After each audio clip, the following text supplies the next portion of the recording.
Okay, welcome to the October 2024 Lunch and Learn.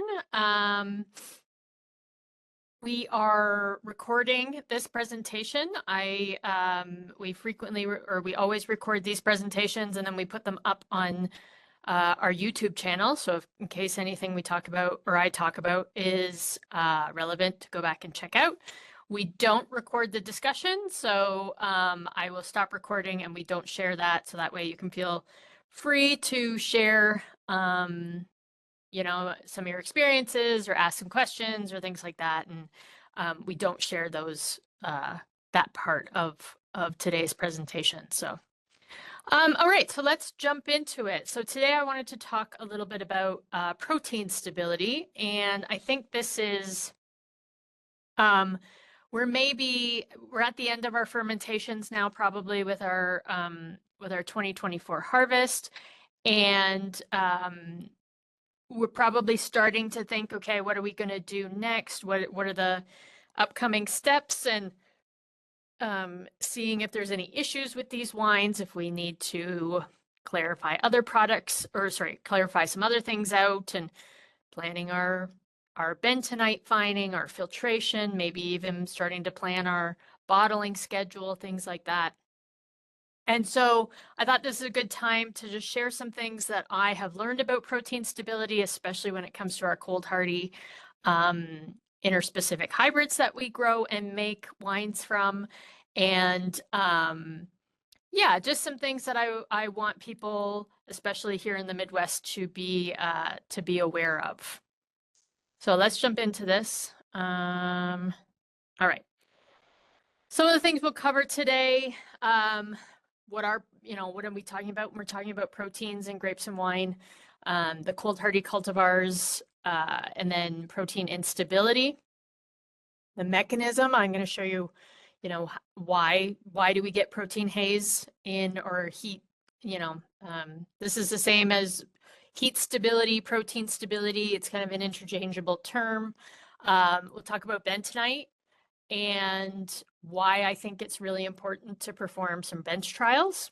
And we'll talk about some tartrate inhibitors and how that can have an effect on protein stability. So cold stability can have some of the new products that are out there can have a negative effect on our protein stability. So things to be aware of if you're going to use one of those tartrate inhibitors. Okay, so proteins in grapes and wine. So what are proteins? I like to always go back to basics and just remind you, because it sometimes can help us think about our winemaking if we remember what each of these molecular components really is. So proteins are really important molecular components of all living cells. So they're in grapes, they're in yeast, they're in you and me. There's 21 amino acids, and so they make up proteins. So proteins are a polymer of these amino acids in various chains, and it's very specific, the order that these amino acids are placed in, and that's what DNA codes for. That's all of what DNA codes for. DNA doesn't code for anything else but protein. And I think, you might think, well, there's lots of other bits and bobs in a living cell that are not necessarily protein. Yes, but the proteins are really the molecular machinery. Okay, so DNA codes for proteins, and then those proteins are what make up all the molecular machinery of each of the cells. So just a picture here on the right. Let's see if I can get my little pointer going. So you've got your amino acid chain that your DNA codes for.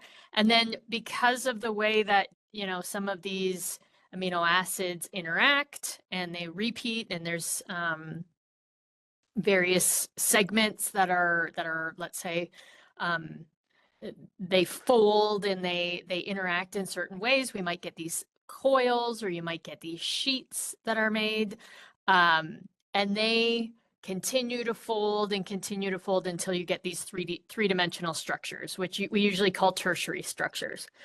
And then if you get more proteins interacting with each other, that's where you get quaternary structure. So there's multiple proteins interacting. Things like enzymes are a protein. They just are they have a specific function, and they catalyze a specific reaction. So enzymes are a really important type of protein. So in grapes, because again, grapes, living cells, and there's a wide range of concentration that you could have of protein in those. It's not very high, to be honest with you, in terms of, we don't think of fruits as being high protein. But it is cultivar dependent. It also depends on how ripe the grapes are. They usually say warmer climates have higher protein concentration, which is interesting because some of our grape varieties have higher protein concentration. But yeah, there's kind of a wide range of the concentrations. So a lot of these proteins that we crush the grapes, we process the grapes into our juice. A lot don't even make it to the juice phase, but the ones that do, a lot of them get removed during fermentation. And whether or not they just settle out, also a lot of them are subject to proteases that the yeast make, and proteases are just a type of enzyme that they chop up proteins. So that's most of the protein that you've got in there. So typically proteins aren't a big issue, right? There's not a lot of them, and it's not usually it's not a component of wine that we worry about too much. Now, there's protein instability, and yes, we'll talk about that, but I just mean we don't measure proteins on a usual we don't measure proteins in the total wine. It's not something that's really usually problematic. And then there's another, the wine proteins that are left over are typically protease resistant. And that comes into play when we are talking about strategies to get rid of these haze forming proteins. Manoproteins are a glycoprotein that comes from yeast. And so usually manoproteins are released into the wine after fermentation, after the yeast die. And so, yeah, so you might hear about, you can also add manoproteins. There's products out there that you can add that are manoproteins. Okay, let's go on to now I've got to get back in. There we go. So the cold hardy cultivars, the grape varieties that we grow here in the Midwest, the upper Midwest at least, there's evidence that these varieties have high protein concentrations, and these high protein concentrations have been identified, and not for all cultivars, I'm going to be honest with you, but for enough that we kind of do generalize it. But and we consider these to be pathogenesis related proteins. So what that means is they're proteins that are usually produced by the plant when they are exposed to pathogens like downy mildew or powdery mildew or something like that. And so the big three groups, and there's a couple others, but the big three group of proteins that are in this pathogenesis related proteins are the chitinases, tomatin-like proteins, and invertases. So these are just a couple of experiments that were done that, give me 1 second here. A couple of experiments that were done at Cornell University, and Lindsay Springer and Gavin Sachs did this work. And she took a couple of interesting cultivars, so some Vitis vinifera, Cab Sauv, Merlot, Pinot Noir, Cab Franc, but also some interspecific hybrids like Marichal Foch, Baco Noir, Chancellor, de Chaunac. Not necessarily, I mean, we grow Marichal Foch quite a bit, but we don't necessarily grow the other ones. But again, this was done in New York. So some of the cultivars that they have been working with. But anyway, what you can hopefully see is that some of these what's it called?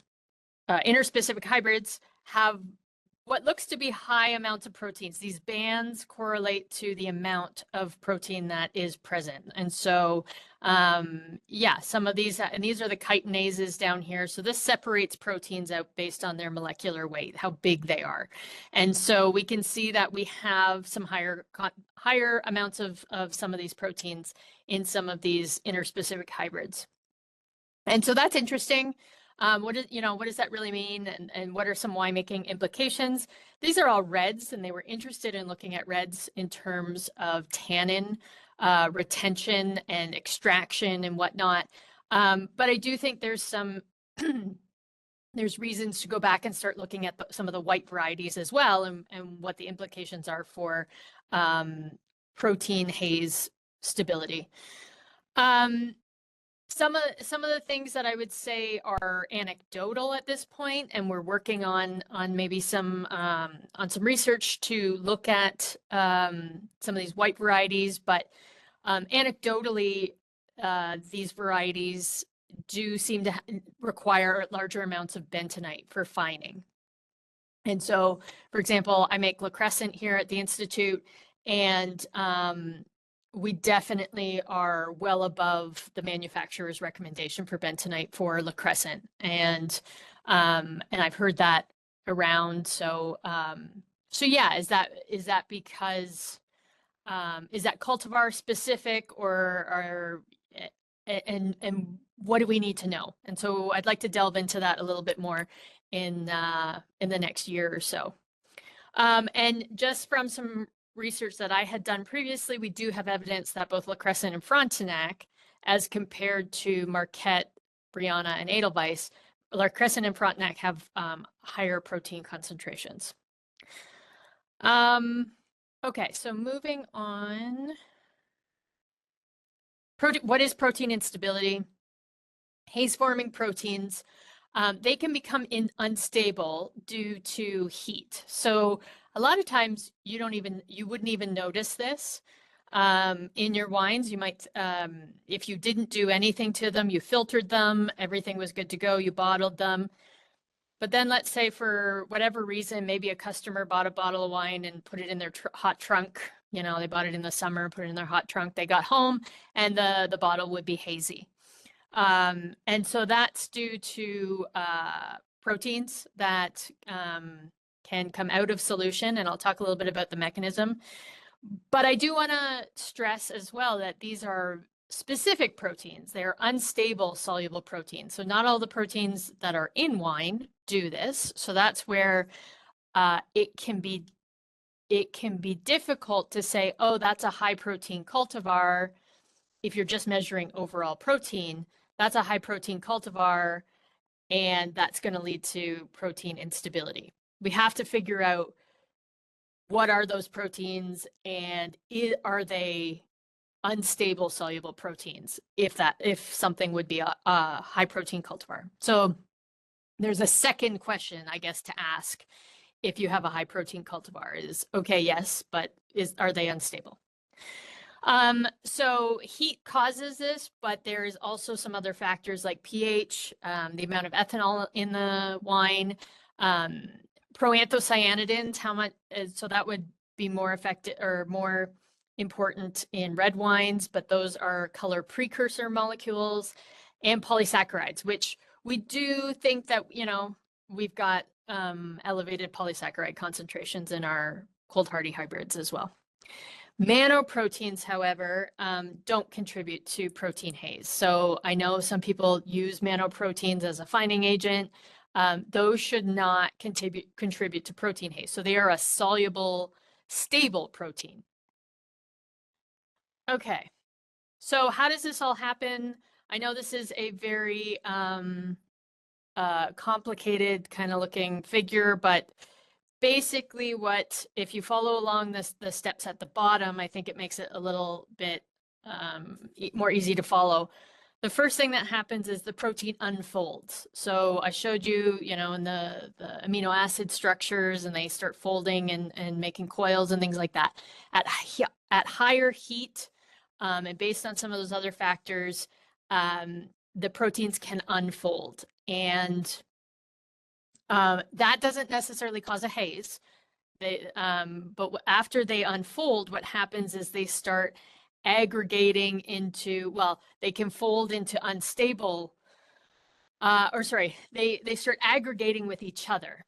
And because they're looking, they've got exposed parts of their molecules, let's say that, and I don't really want to go too much in detail, but they start aggregating with each other, and as they get larger, that's when we can start to see them.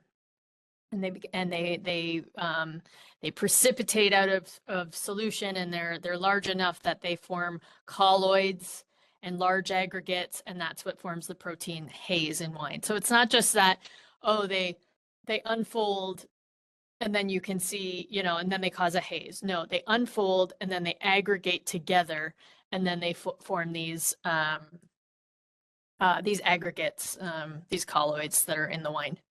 And I have noticed sometimes they do start to settle out, and that could be just due to other things that are in the wine. But I've had a couple wines that, and I'll talk about this at the end, that became protein unstable, and they did settle out to the bottom.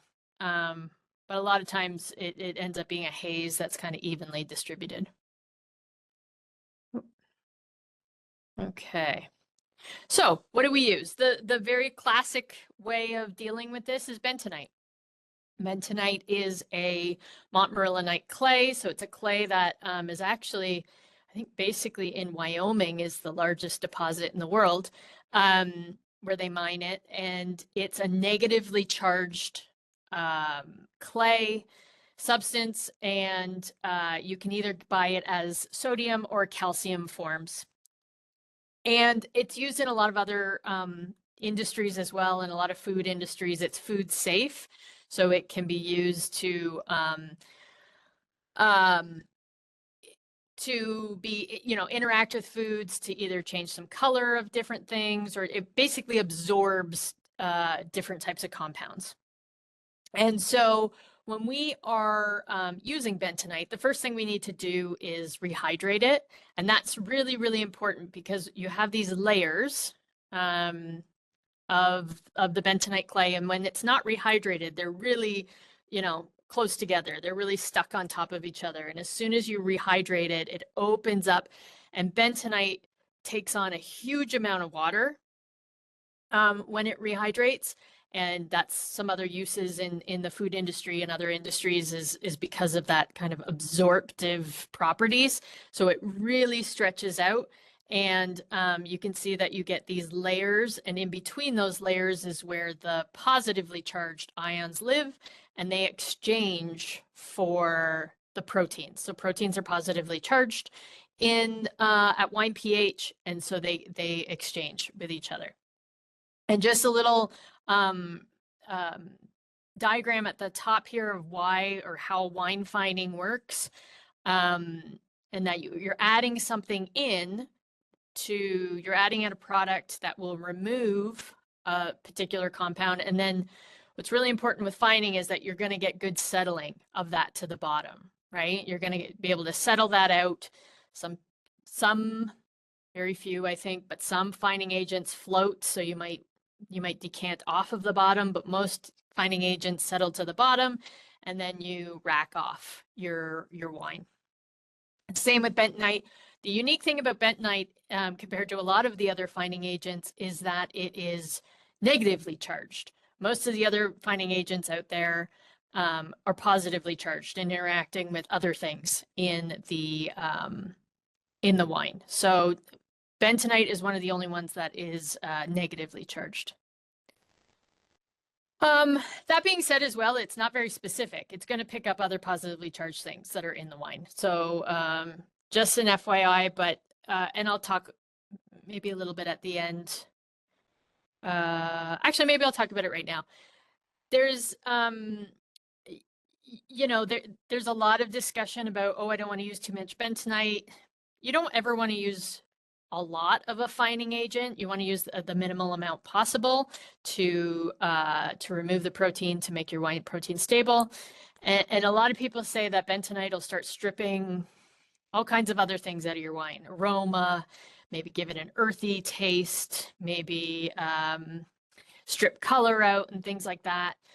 The color, I could be concerned about. I personally don't use bentonite on any of my red wines. I do use it on the rosé, but I don't use it on any of the red wines.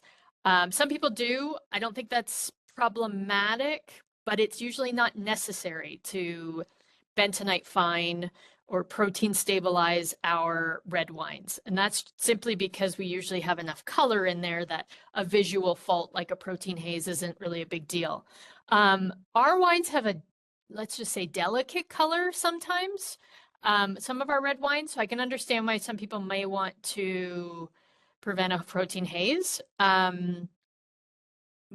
So I would be careful with bentonite, I guess, is my point. I would definitely do because you may remove a little bit of color. And I don't really have that much experience with using red wine and bentonite. So maybe that's something we could talk about in the discussion. But yeah, anyway, back to does it strip out other things? In terms of aromas, the wines that we're making with the interspecific hybrids, they have a lot in there. They are usually jumping out of the glass in terms of their aroma compounds. And so I'm not that worried about using bentonite and stripping out some flavors. If there's something very specific you like about your wine, a very specific aroma note that you want to preserve, do bench trials, see how things go. But I overall, in terms of overall aroma, I don't get too worried about using bentonite in our interspecific hybrids because there's usually so much aroma available.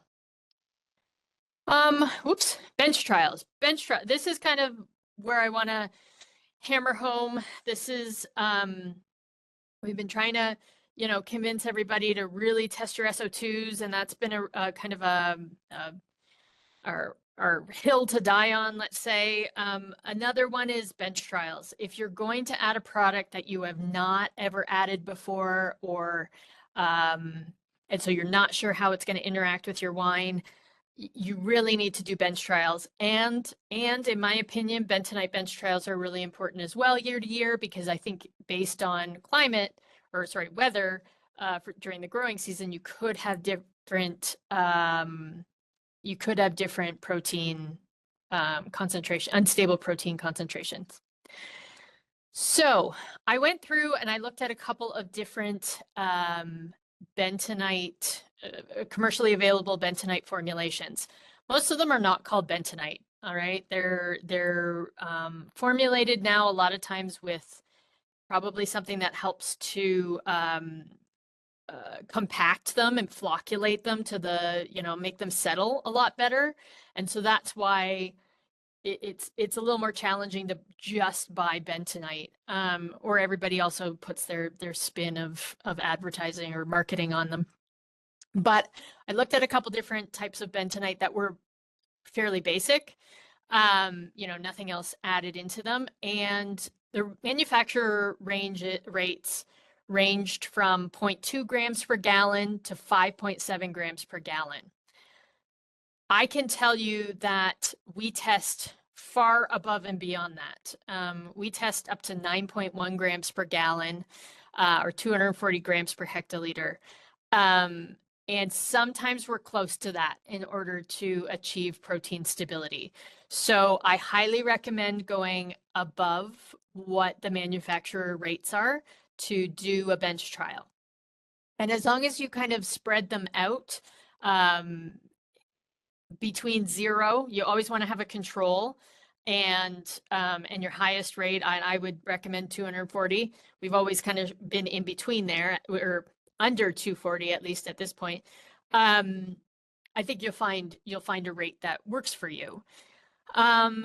So you choose about 5 to 7 levels and of bentonite addition. So evenly spaced, yes, but maybe you want to have a couple more in the higher range. But always include a 0 addition so that you see what, if you do nothing, if your wine is protein stable or what kind of protein haze you could form if you don't do any bentonite addition. So you take some of your wine, you filter it, add your bentonite slurry, and then stir and leave overnight. So, and this is, you've got, 5 to 7 different beakers or small little containers out on your bench top. I would suggest about 100 mils, 100 milliliters of wine is a good testing volume. You filter so the next day you come in, you filter the bentonite off or centrifuge if you have it, but probably not. Probably not. Decant or filter the bentonite off. Then you want to heat those samples up to 80 degrees C. I'm saying here you may see in other for 4 to 6 hours. You may see somewhere 2 hours. At the Institute, when we're measuring it, we do 2 hours. The reason being, though, is we measure turbidity. We have a machine that measures turbidity, so it can actually measure the cloudiness that we can't see with our eyes. So we can be a little more specific, so we don't need to heat it for quite as long. But I recommend, 4 to 6 hours, and I think that's what you'll see in other procedures if you find them online. And then let those samples cool, and then observe haziness against a bright light. Okay, you need to see and you're comparing it to the control, right? The control is going to be the worst amount of haziness that you could have. And then you want to choose the lowest amount of bentonite where you have a clear solution. And a couple of things I want to say about this, and we will include these links when we get this video posted. There's a bench trial protocol from Scott Labs that I think is great, and it kind of walks you through how to do the calculations for the amount of slurry that you might want to add at each particular level. And so it really kind of walks you through the whole process. AWRI also has a couple of, that's the Australian Wine Research Institute. They have a couple of really great resources for setting up specifically a bentonite bench trial. Again, I would go higher than what they're probably going to recommend in terms of bentonite rate. And the other thing I just wanted to point out was that this picture down here in the bottom right with the from AWRI, the numbers that they're posting here are, so down here is the rate at the bottom, but these are the difference in the turbidity measurements. So the beginning turbidity measurements are all about 0.4. And then after heating, these are the black numbers here of what the turbidity measurements are. And they say, or commercially, or commercial wineries, the recommendation is under a difference of 2 NTUs. Okay, so we may recommend here, you may want to go up to the next level to really confirm that you're removing as much protein as possible. But that's what those numbers are there. And that's what we measure here at the MGWII. I will say a couple notes on this. We can definitely do protein stability measurements for you.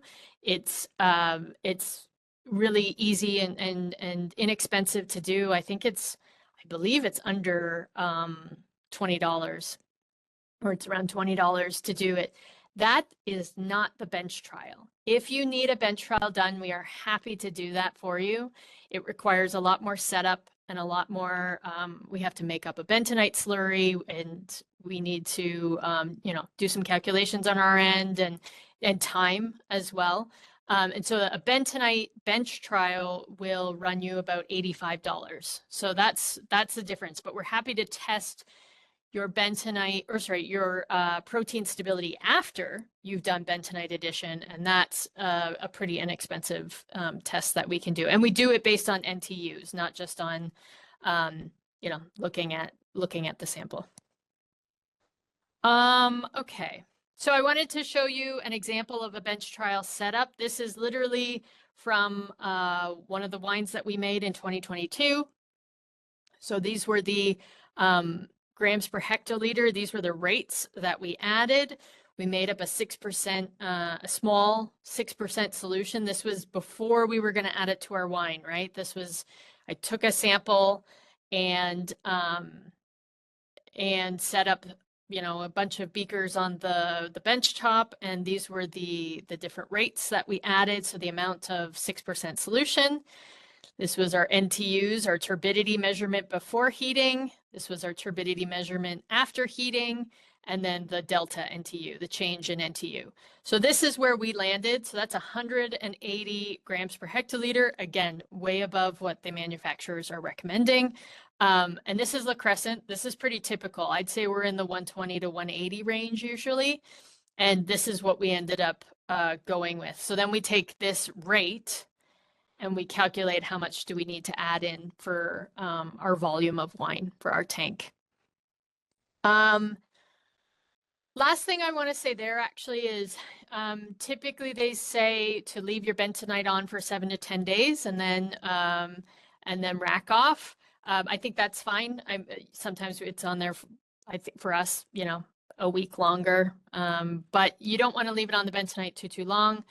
You do want to rack it off, that bentonite, and then go on to probably filter. It depends on what your next steps may be.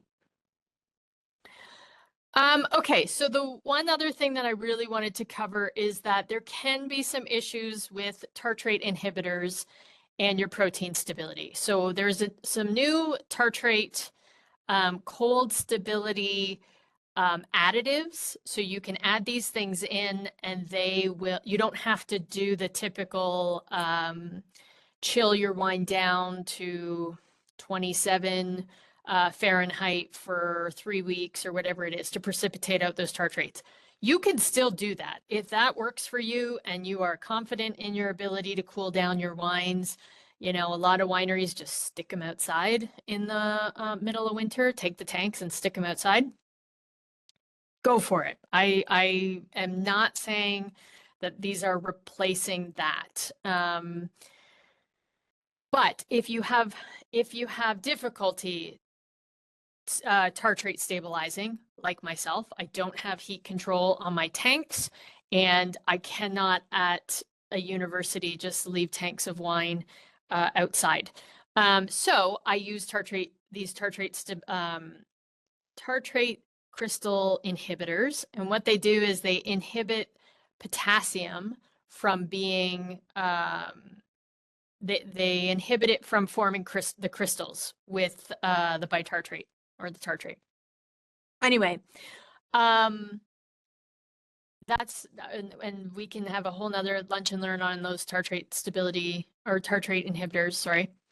But there is an issue with at least one of them, if not more than one of them. One of them, one of the ones that's commercially available and seems to be quite popular is a potassium polyaspartate, meaning it's a polymer of aspartic acid, which is an amino acid.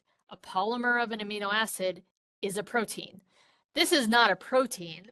Polyaspartate is not a natural protein, but it's a mimic for, you know, if we want to call it something. So it acts, you know, it could act like a protein. And unfortunately, it can lead to your wine being not protein stable. So if your wine was protein stable and then you add in this tartrate inhibitor product, sometimes your wine will be protein unstable. So 2 years ago, I added this product in, got lucky. I did not recheck my protein stability. I got lucky and everything was fine in bottle. This past year, I added this product in thinking, it's been fine in the past. I did not get lucky, and both my La Crescent and my rosé wines have thrown a haze. We've retested those wines and they are in fact protein unstable. So I'm not too happy with myself about that. And so what are you supposed to do?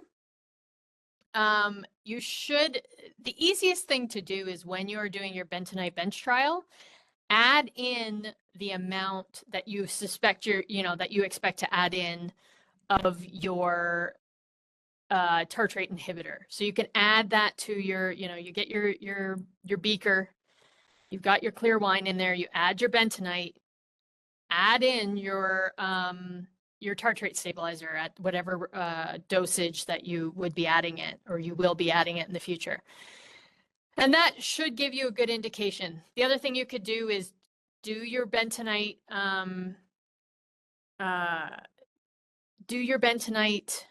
fining, take some of the wine and go back and recheck that if you add in, with a small sample, and check if you are protein stable by adding in the tartrate inhibitor. I would highly recommend doing that before bottling your wine, because it's really not awesome to come back 3 months later and realize that your wine is now throwing a haze, and it's something that if you spent a day, not even a day, or $20 sending it to GWII for testing, you could have avoided.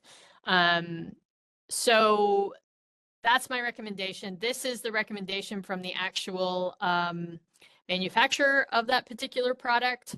I know that the Zenith Uno or Zenith is the polyaspartate, and there are a couple of other products that are not the same.